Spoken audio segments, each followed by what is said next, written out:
हमें दो काम मुख्य करने हैं जो दो सिक्के के दो पहलू हैं। हम लोग कल सारी क्या बात कर रहे थे, हम एक जवाबदेही कानून के बारे में बात कर रहे थे। और अगर आप लोग बीआरपी है और नरेगा के अंतर्गत कार्यरत है तो वो आप क्या कर रहे हैं, आप इस चीज को सुनिश्चित कर रहे हैं कि सारे कानून कायदे लागू हो और ऐसा नहीं हो कि फर्जीवाड़ा हो, ऐसा नहीं हो कि किसी भी तरह की कोताही बरती जाए किसी भी स्तर, ना जो काम करवाता है ना वो जो काम कर रहा है। ये सारी चीजें क्या है, जब हम राशन के बारे में बात करते हैं, पेंशन, ये हमारे अलग अलग मानव अधिकार, और मानव अधिकार तभी मिल सकते हैं, इस चीज को ध्यान रखो, अगर लोकतंत्र जीवित है। क्योंकि मानव अधिकारों के लिए आपको अपनी आवाज उठानी पड़ती है। आपको लगता है ऐसे बैठे बैठाए हो गया, हम लोग सारे लोग जो आंदोलन, मेरे खुद के जीवन के 38 साल मैं एक कामकाजी महिला रह चुकी हूँ, 38 साल, और हमारा काम ही आंदोलनों से शुरू हुआ। चाहे मैं बगल में मेरी इंस्टीट्यूट जहाँ मैंने 10 साल काम किया, या उसके बाद हम लोग सब सूचना के अधिकार आंदोलन में लग गए जब मैंने रिजाइन किया, या महिलाओं को न्याय दिलवाने में यहाँ की कोर्ट कचहरी की व्यवस्था, और समाज तो यही मानता है औरत तो झूठ बोलती है सुबह शाम दिन रात। तो ये पूरा आंदोलन के कारण आज बैठ के हम लोग कुछ चीजें कर रहे हैं। हमने आंदोलन किस चीज के लिए, हमने अपने अलग अलग मानव अधिकार, वो चाहे हमारे पर्यावरण संबंधी हो, चाहे हमारा जंगल जमीन हो, चाहे हमारे पानी का अधिकार हो, चाहे हमारे खाने को लेके अधिकार हो, तो आवाज हमने उठाई और काम हुआ। और ये आवाज हम क्यों उठा रहे हैं, क्योंकि हम एक लोकतंत्र में रहते हैं। एक लोकतंत्र में हमारे सारे हक हैं, और हमारे हक हैं जिसमें हमारे मानव अधिकार सुरक्षित है।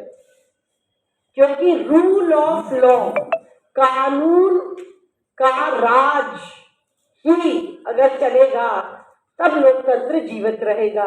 तो लोकतंत्र को जीवित रखने के लिए आपको क्या क्या चाहिए, आपको चाहिए स्वतंत्र न्याय व्यवस्था जो इस वक्त बिल्कुल कमजोर कड़ी हो चुकी है। आपको चाहिए एक शासन व्यवस्था जो पारदर्शी और जवाबदेही हो। इसीलिए तो हम जब लगातार सूचना का अधिकार, अलग अलग चीज की शासन व्यवस्था ब्रिटिश के जमाने की है, तो शासन व्यवस्था कभी भी लोगों के प्रति संवेदनशील जवाबदेह नहीं थी।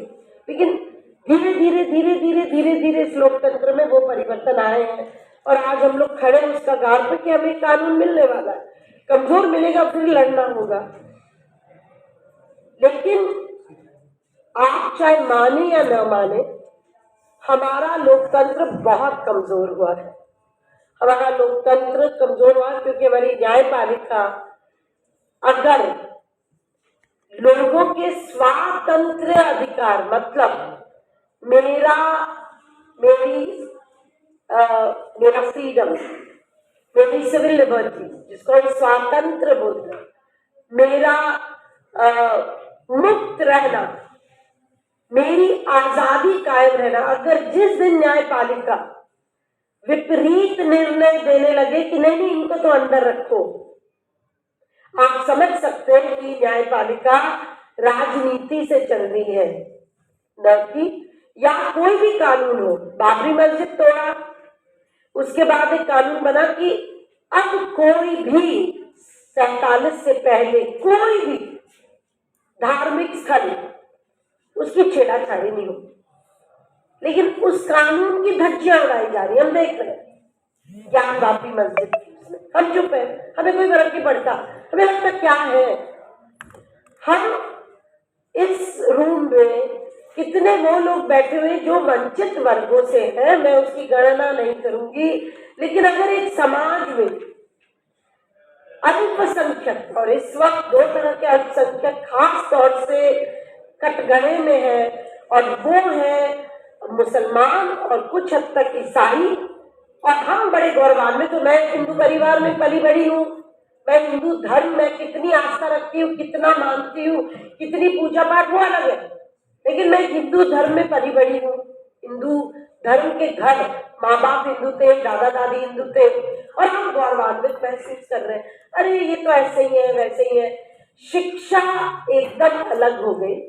शिक्षा, अगर कोई न्याय व्यवस्था खड़ी हो जाती है कि नहीं, शिक्षा बाद में, पहले आप अपना हिजाब उतारिए, जबकि हम लोगों ने इस तरह की शिक्षा नीतियां बनाई कि भैया उनके दरवाजे पे ढाणी में जाके स्कूल खोलो, मिड डे मील व्यवस्था दो, ये हमने लड़ाइयां लड़ी, और आज नहीं, हमें नहीं फर्क पड़ता कि जो लड़कियां हिजाब पहनती, आप उनको शिक्षा देंगे तो अपने आप ये चीजें हटेंगी।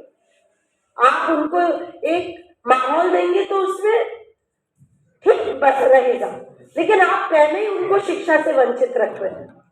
और जब ये कानून आया कर्नाटका में, उसके बाद वो लड़कियों को स्कूल छोड़ना पड़ा, कॉलेज, हमारी जिस संगठन से मैं आती हूँ मानवाधिकार PUCL, उन्होंने सर्वे किया, युवा लड़कियां इतनी परेशान हो गई, उन्होंने कहा हमारे जैसे युवा लोग को शिक्षा से डिनाई कर, कोई 12वीं में थी, उसका एग्जाम, ये लोग वोट क्यों गए थे, या भाई हमको एग्जाम देना है, और हम इस कॉलेज में आने नहीं देते, हम सीढ़ियों पे बैठ के पढ़ते हैं, हमें क्लासरूम में आने नहीं देते, हमें एग्जाम देने दिया जाए, एक गुहार से गए।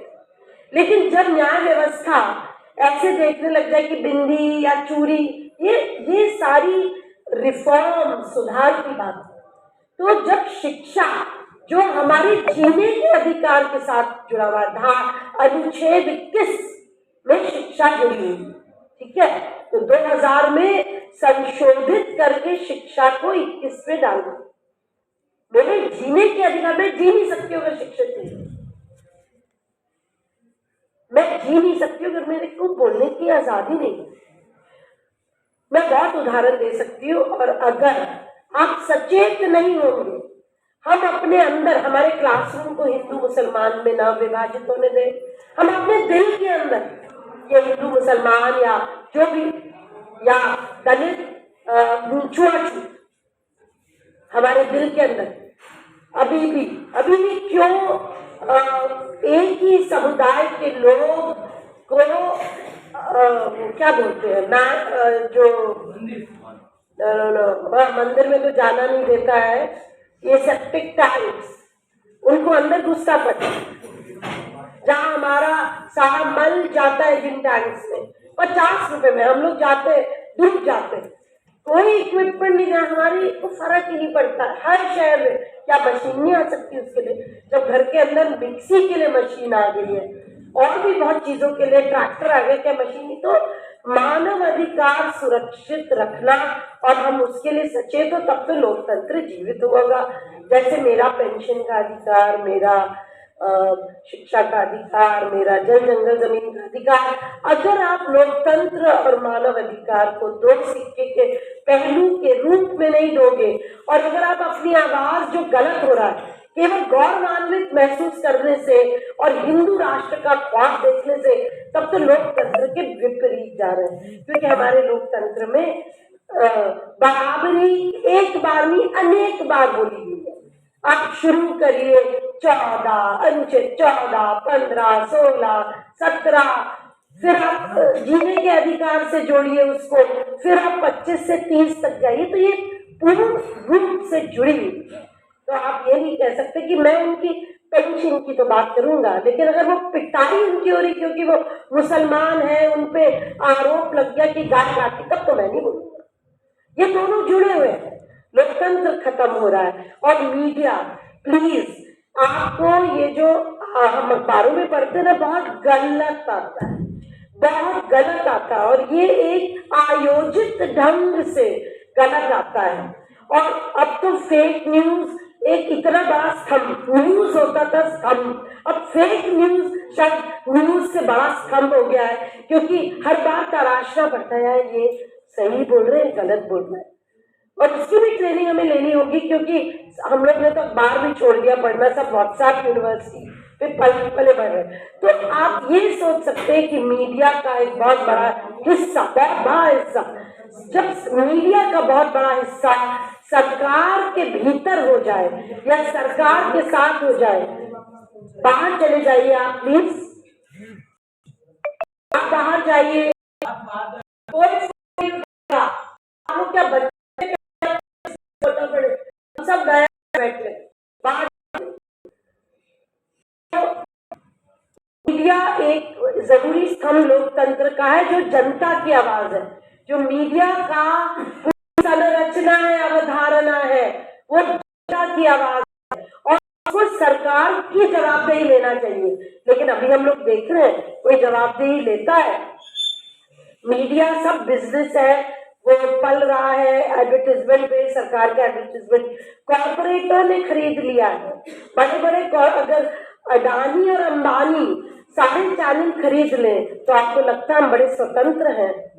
तो ये हाल है। तो एक तो ये सारी बातें लोकतंत्र को खड़ा करती हैं, और अगर आप इसको ध्यान नहीं देंगे तो हमको जो जिसके लिए हम खड़े हैं, हमारे रोजी रोटी का अधिकार, पेंशन का, राशन का, इज्जत का, ये सब नहीं मिलेगा। तो अब हम ये नहीं कह सकते हाँ मेरे को तो बस अब इतना ऐसे ही देखना है, ऐसे नहीं देखना है। तो इसी संदर्भ में हम लोग एक गतिविधि, कुछ लोग यात्रा कर रहे हैं, देश भर में हो रहा है, 26 से हम लोग शुरू करना चाहते हैं, क्योंकि संविधान दिवस है। आप लोग को मालूम होना चाहिए कि 1949 में जो संविधान सभा ने जो अंतिम प्रारूप बनाया, वो 26 नवंबर को सील बंद कर दिया था। अंतिम सभा हुई, उनकी संविधान सभा की अंतिम बैठक हुई और उसमें सील कर दिया और उसको कहा अब हम इसको 2 महीने बाद, तो 26 जनवरी से वो लागू हुआ है हमारा संविधान। तो हम लोग 26 नवंबर से कुछ कुछ गतिविधियों, संविधान बचाने की, नफरत हटाने की, सौहार्द लाने की एक गतिविधियां हम लोग करना चाहते हैं। लेकिन अगर ये संविधान नहीं बचेगा और हिंदू राष्ट्र बन जाएगा या नफरत में हम जिएंगे या ऊंच नीच करेंगे, तब तो बिल्कुल भी हमारे मानवाधिकार भी हमको प्राप्त नहीं होंगे, ना हमें स्वतंत्र जुडिशरी प्राप्त होगी, मीडिया से भी नहीं लड़ पाएंगे। तो इस चीज के लिए हम लोगों ने बात की थी अक्टूबर 19 को ना 18 को हम लोगों ने बात की थी। तब मुझे अभी भी याद है, हमने कुछ गतिविधियां हमने तय की थी, जैसे शंकर दिख नहीं रहे तो MKSS के जो साथी आए थे, शंकर ने उनकी तरफ से रखा था कि हम लोग 15 पंचायतों में हम लोग संविधान मंच बनाएंगे। और इस बात को ये नहीं कि हमें यात्रा करके निकल गए और पूछे, हम संविधान सभा के अंतर्गत ये सारी बातों को उठाएंगे ताकि एक चलता रहे एक सिलसिला। आप अपना माइक बंद कर सकते हैं। चलता रहे एक सिलसिला, लोग युवाओं के बीच में, हो सकता है बुजुर्गों के बीच में। हमारे आस्था और जल जंगल जमीन आंदोलन के साथियों ने कहा था कि वो लोग 15-20 ब्लॉक्स में कुछ इस कार्यक्रम को करना चाहेंगे। हमने कहा था एक है 26 से 10 दिसंबर मानवाधिकार दिवस है, और एक है कि हम 26 से 25 दिसंबर, कई लोगों ने कहा था वो मनुस्मृति दहन दिवस है, जब बाबा साहेब अम्बेडकर ने मनुस्मृति का दहन किया था। वो दलित आदिवासी विरोधी है, वो महिला विरोधी है, वो तो मतलब बहुत ही भयानक 6243 सूत्रों को आप पढ़े तो आपको खुद को समझ में आ जाएगा क्या कानून दिया है।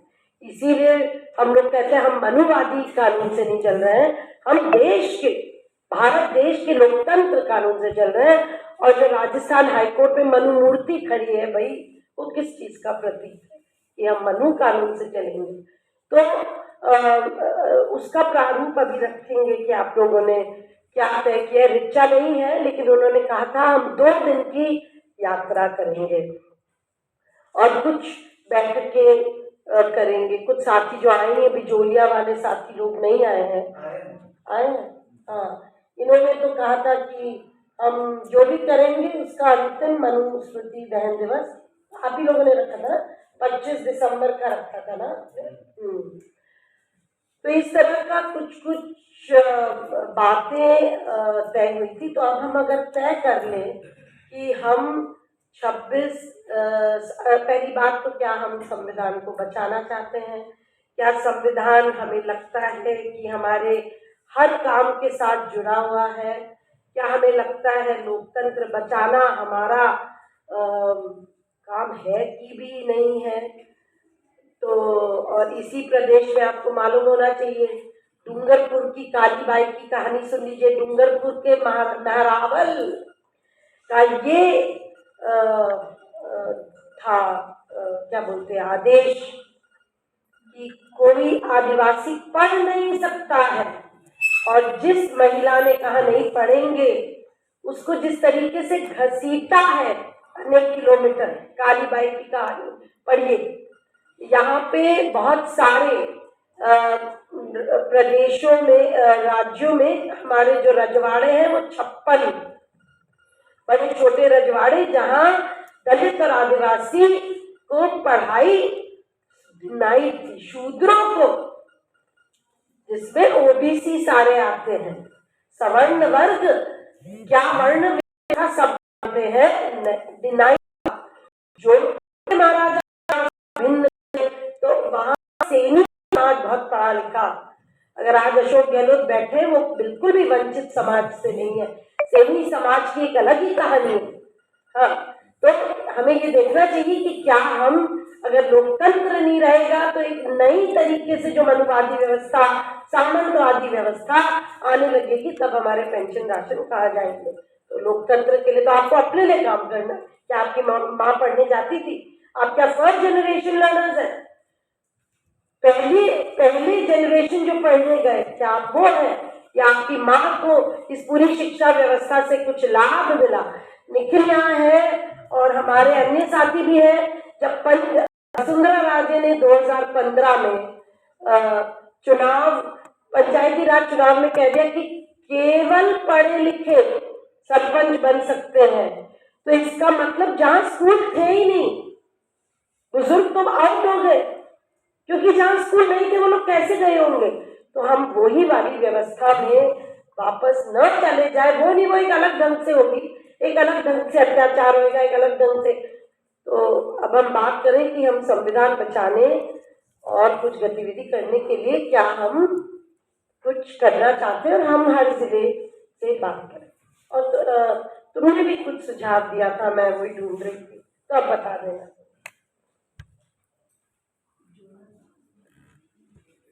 मैं कहना चाहता हूं कि आप लोग जो जिले में कर रहे हैं, आपका अपना एक एजेंडा है जो चलते रहेगा। ये भी एक उदाहरण है कि हमें एक समग्र एजेंडा लेके चलना है। हम केवल ऐसा नहीं है कि नरेगा में जो सोशल ऑडिट है उसका वो एक बड़ा हिस्सा है, उसमें हमें देखना है कैसे चल रहा है, उन लोगों को क्या सहयोग चाहिए, हम क्या देख सकते हैं, उन पर हम निगरानी रख सकते हैं। बाकी मान लो कोई आप दक्षिण राजस्थान में काम कर रहे हैं तो फॉरेस्ट राइट एक्ट पर क्या हो रहा है जरूर देखना पड़ेगा, पेशा पर क्या हो रहा है वो जरूर देखना पड़ेगा, किसी जगह BOCW, इसलिए आपने वो 17-18 चीजें देखी जो कल के चीजें, वो सब चीजें जिसमें हम मांग किए, सरकार ने मान लिया, अब आगे जनता तक वो पहुंचे उसकी प्रयास करना है। तीसरा जो आज अभी कविता कह रही है, ये बहुत बड़ा ढांचा है, ये ढांचा है संविधान। मतलब आज संविधान नहीं होता तो आप में से आधे क्या 3/4 लोग यहाँ नहीं बैठे, ये तो गारंटी से मैं कह रहा हूं, क्योंकि लड़कियों की शिक्षा होती ही लेकिन बिल्कुल अलग ढंग की। लड़कियों की शिक्षा करने के बाद जयपुर पहुंचो नहीं सवाल। शिक्षा करो, अब अपने बच्चों को और पढ़ा दो, उतनी ही शिक्षा हो कि आप अपने लड़कों को थोड़ा उतना तक पढ़ा दो ताकि वो आगे जा सके। लड़के भी यदि दलित हैं उनका भी अलग, कोई ऊंची जाति सो कॉल्ड नॉन दलित जातियों में भी, हाँ स्वर्ण जो भी नाम आप देना चाहो उसके अलग अलग नाम है, लेकिन वहां भी ऐसा नहीं है। आप किसी गांव में हो, किसी इलाके में हो, आपको उसी एक ढांचे के अंदर रहना है। आपकी ये स्वीकृति नहीं है कि ये करना है तो वो चॉइस होगा, क्योंकि ये ढांचा पूरा बना बनाया था। संविधान को देखो और हमारे सामाजिक ढांचों को देखो तो उसमें एक बहुत बड़ा, बहुत जगह विरोध है।